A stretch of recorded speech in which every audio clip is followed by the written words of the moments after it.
इस वीडियो में हम डिस्कस करेंगे कुछ इंटरव्यू क्वेश्चंस जो कि न्यूट्रल अर्थिंग और ग्राउंडिंग से रिलेटेड पूछे जाते हैं। तो चलिए वीडियो शुरू कर लेते हैं।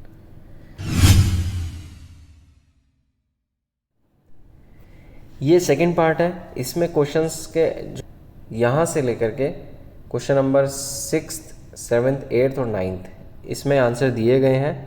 और अगर आपको वीडियो पसंद आए तो प्लीज़ इस चैनल को सब्सक्राइब कीजिए। और पहला क्वेश्चन है कि अगर हम न्यूट्रल की जगह पे न्यूट्रल को हम रिप्लेस कर दें अर्थिंग से। मान लीजिए कभी कभी हमारे घर में सप्लाई आ रही है, एकदम से बंद हो गई है और उसका रीज़न है कि हमारा न्यूट्रल ब्रेक हो गया कहीं। ओके, न्यूट्रल नहीं मिल रहा है हमें, तो हमारे इलेक्ट्रिकल अप्लायंसेस बंद हो जाएंगे। तो उस केस में हमारे पास केवल एक फेस आ रहा है, बट न्यूट्रल हमारे पास अवेलेबल नहीं है। तो वही जो मैंने पहले बताया थी, दो कंडीशन होती हैं सर्किट को पूरा करने की। पहला, पोटेंशियल डिफरेंस मेंटेन होना चाहिए, दूसरा हमारा क्लोज पाथ होना चाहिए। तो अगर मैं यहाँ पे अर्थिंग कनेक्ट कर दूँ तो मेरा काम तो बन जाएगा, मेरे इलेक्ट्रिकल अप्लायंसेस ऑन हो जाएंगे। पोटेंशियल डिफरेंस यहाँ पे कुछ है, लेकिन यहाँ पे हमारा 230 वोल्ट है। इन दोनों के बीच में हमारा पोटेंशियल डिफरेंस मेंटेन हो जाएगा और हमारे इलेक्ट्रिकल अप्लायंस को वोल्टेज मिल जाएगी। करंट फ्लो होने का भी पाथ पूरा हो जाएगा, क्योंकि अर्थ है मतलब सर्किट पूरा हो चुका है। लेकिन उस कंडीशन में क्या होगा कि अगर कोई इलेक्ट्रिकल सेफ्टी डिवाइस लगी हुई है, RCCBO लगा हुआ है हमारा घर में, RCBO लगा हुआ है, तो ये क्या होगा, तुरंत ट्रिप मार जाएगा। क्योंकि वो जब भी हमारा करंट लीक हो रहा होता है उस कंडीशन में ट्रिप मारता है। तो क्या होता है कि अगर मान लीजिए नहीं भी लगा है ना, तो वो बहुत ही अनसेफ रहेगा, क्योंकि हम अर्थिंग के थ्रू हम पूरा करंट फ्लो करा रहे हैं। अब अर्थिंग क्या होता है, कहीं जगह पे बॉडी अर्थिंग हो रखी है। मान लीजिए यहाँ पे हमने करंट फ्लो तो करा दिया अर्थ में, लेकिन यहाँ पे हमारी कोई भी मशीन है, वहाँ पे बॉडी अर्थ हो रखी है। तो क्या होता है, इसमें हमारा वापस करंट आ सकता है, तो लीकेज करंट से हमें खतरा हो सकता है। सेफ्टी पॉइंट ऑफ व्यू से ऐसा नहीं करना चाहिए। ओके, नेक्स्ट क्वेश्चन है कि हमारे न्यूट्रल और अर्थ के बीच में वोल्टेज कितना आ रहा है। देखिए, आइडियल कंडीशन में इन दोनों के बीच में वोल्टेज हमेशा 0 आना चाहिए। ये इलेक्ट्रिकल इंटरव्यू क्वेश्चंस में पूछा जाता है कि भाई इन दोनों के बीच में वोल्टेज कितना है।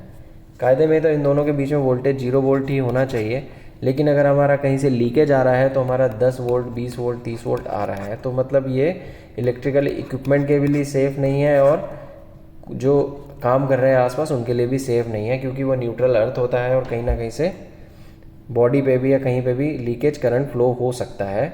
तो वो जो है हमारा 0 वोल्ट ही होना चाहिए। अब ये वाला जो केस है वो फ्लोटिंग न्यूट्रल का फिर से आ गया सामने कि भाई अगर वोल्टेज उसमें कहीं फ्लो हो रहा है तो वो फ्लोटिंग न्यूट्रल कंडीशन बन रही है।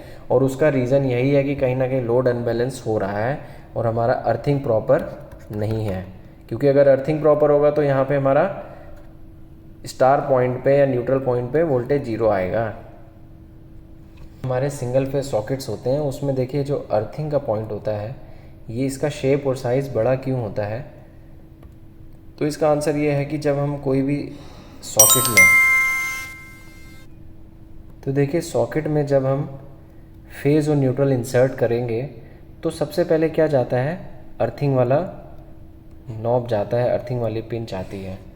इससे क्या होता है, मान लीजिए कोई भी हमारे यहाँ पे सप्लाई मिलने से ही पहले सिस्टम हमारा आगे मशीन है, वो पहले क्या हो जाएगा, वो अर्थ हो जाएगा इसके थ्रू, क्योंकि ये वायर जो है लास्ट में अर्थिंग में ही कनेक्टेड है। तो पहली चीज़ तो ये होगी कि इसकी सेफ्टी के लिए,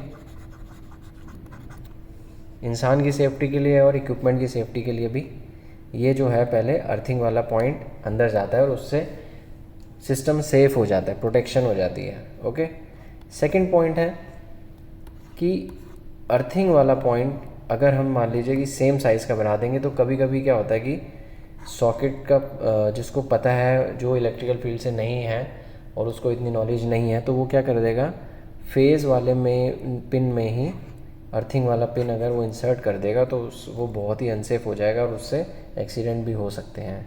ओके, दूसरा पॉइंट और तीसरा पॉइंट है कि जो हमारा जैसा कि हमें पता है कि जो करंट है वो क्या करता है, लो रेजिस्टेंस पाथ फॉलो करता है लो रेजिस्टेंस पाथ, और रो एल अपॉन ए ये होता है फॉर्मूला। तो क्या होता है, इससे हमारा जितना एरिया ज़्यादा होगा उतना हमारा रेजिस्टेंस कम होगा।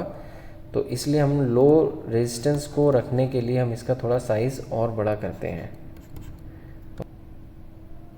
नेक्स्ट क्वेश्चन है टाइप्स ऑफ अर्थिंग। अर्थिंग के दो टाइप करने के तरीके होते हैं। मैं पिट की बात नहीं कर रहा हूँ, मैं अर्थिंग करने की बात कर रहा हूँ कि देखिए दो तरीके की अर्थिंग हम यूज़ करते हैं इंडस्ट्री में या फिर घर पे। एक होती है हमारी सिस्टम अर्थिंग, एक होती है प्रोटेक्टिव अर्थिंग। सिस्टम अर्थिंग कौन सी होती है हमारी? Neutral earthing. ओके, जैसे कि मैंने बताया स्टार पॉइंट को हम न्यूट्रल को जो हम अर्थ करते हैं ये हमारी होती है सिस्टम अर्थिंग। इससे क्या होता है, हमारा इक्विपमेंट सेफ होता है, इक्विपमेंट सेफ्टी के लिए यूज़ करते हैं हम।